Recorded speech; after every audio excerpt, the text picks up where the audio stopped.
Hi, and welcome to this presentation on narrative therapy.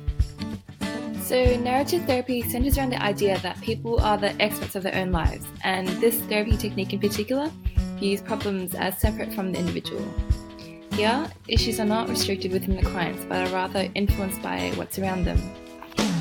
It's founded on the idea that people have many narratives contributing to their identity, and it assumes that they have the skills, competencies, beliefs, and values to help solve their own problems.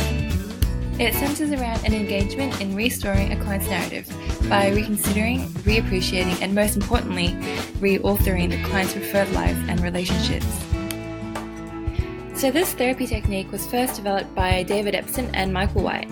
And a narrative therapist is described as a licensed mental health professional, social worker, or therapist who has additional training in narrative therapy through academic programs, intensive workshops, or online continuing education. Narrative therapy is used by psychologists, family therapists, community workers, and dietitians can even translate some of these aspects into practice, but they won't actually be qualified as narrative therapists. So when was narrative therapy introduced? Although first developed in 1980, the history of narrative therapy can be considered in three phases: the days of the psychoanalyst, and then the succeeding waves of family, and then finally narrative therapy. Psychoanalysis promoted a settled view of the workings of the mind and emotions, so it was very much about the mind and its subconscious, and sessions were often led by the therapist.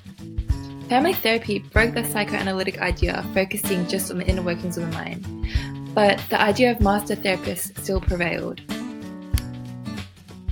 Narrative work took this change a crucial step further and shifted the power from the therapist towards the patient. The main difference between narrative therapy and other therapy options is that in narrative therapy, the patient leads the session, and it's structured in a storytelling way. And again, it assumes that people have the skills, competencies, beliefs, values, and commitments to allow change. Because of its in-depth nature, it's better suited for one-on-one consultations and can be applied to dietetics when a patient's diet is not influenced by individual factors, but also broader factors relating to their lives. So let's talk about how narrative therapy actually works. So first, the counsellor gives the patient attention to talk about their concerns, and then the therapist accepts these descriptions while also assuming it's unlikely to be the whole or only story. The therapist then asks clarifying or extending questions to describe the difficulties in more detail and to clarify the effects of them.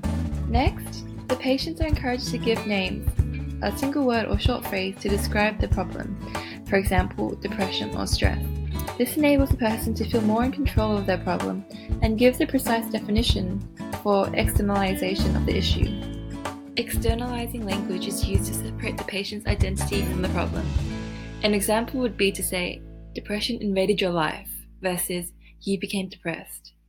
This is followed by asking them when they last had the upper hand over the problem.